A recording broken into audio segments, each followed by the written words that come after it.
Existe a lei do silêncio em várias cidades, a lei aprovada pela Câmara Municipal de algumas cidades, porque o som alto complica. Ah, na praia pode? Não pode? Então a gente vai falar com o doutor Pedro Queiroz, a respeito, que é um advogado mais conceituado em Santa Catarina, que vai explicar um pouquinho para nós. Boa noite, obrigado, doutor Pedro. Dia, a respeito disso, né? Que, ó, existe um limite de tolerância de pessoas para fazer barulho, exceder a liberdade de preferir o sossego. Tem gente que ultrapassa o limite. Festa de residência, aniversário ou uma casa noturna que extrapola um pouco o som, que daí uma fiscalização é um pouco mais rigorosa, ou o som do carro na praia, né?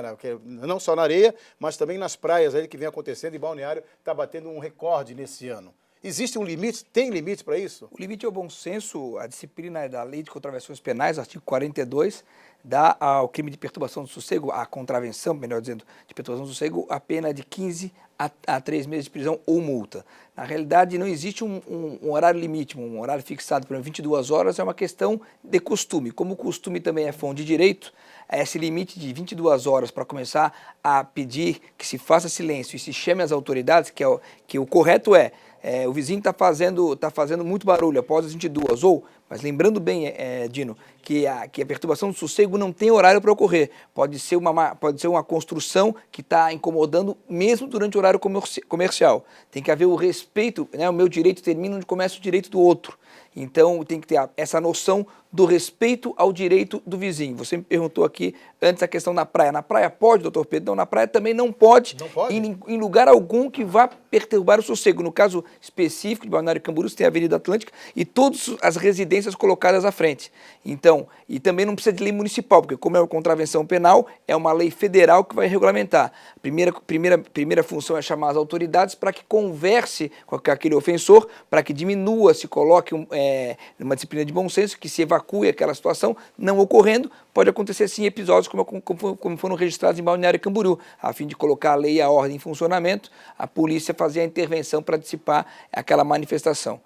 A pessoa, então, por exemplo, quando tem um limite, ultrapassar o limite do som, seja na residência, ou seja, até mesmo na casa noturna, deve realmente procurar a autoridade policial na hora? Deve procurar a autoridade policial, que vai fazer esse meio de campo de pedir a sensibilidade das pessoas que estão praticando esse excesso para que cessem ou corrijam o volume dentro de uma normalidade. Existe punição para os transgressores ou é apenas um termo circunstanciado? A primeira conversa inicial?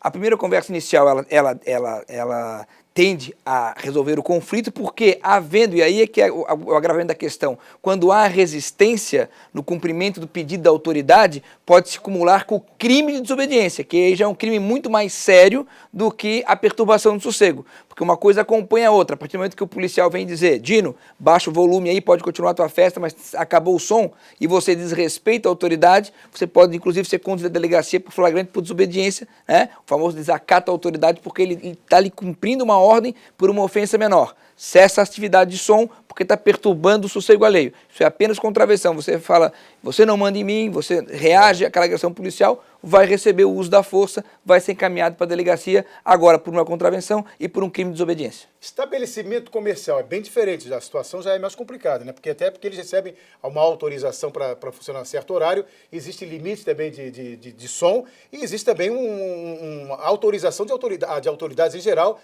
para uma casa funcionar. Exatamente. Aí você está falando de empreendimentos comerciais que são fiscalizados, seja pela Delegacia de Jogos e Diversões, seja por outros órgãos da municipalidade, né? E aí você tem a autorização, porque está num ponto comercial, não tem vizinhos residenciais ao redor, por isso que você tem, no plano diretor, é muito importante que se fale isso, né? Aquelas áreas que são previamente conversadas com toda a comunidade, por isso que se fala em audiência pública, né? Para determinar aqui vai poder estabelecer uma casa noturna. E muita gente não vai. Tem que participar porque, exatamente, zona residencial não é zona comercial. Então você pode sim conseguir um alvará para uma zona comercial e estender até as 2 da manhã, mesmo assim, um determinado volume de som, num determinado padrão, previamente descrito no alvará de funcionamento, até o horário de funcionamento, capacidade de pessoas e todo esse tipo de regra que deve ser cumprido ainda com mais rigor pelas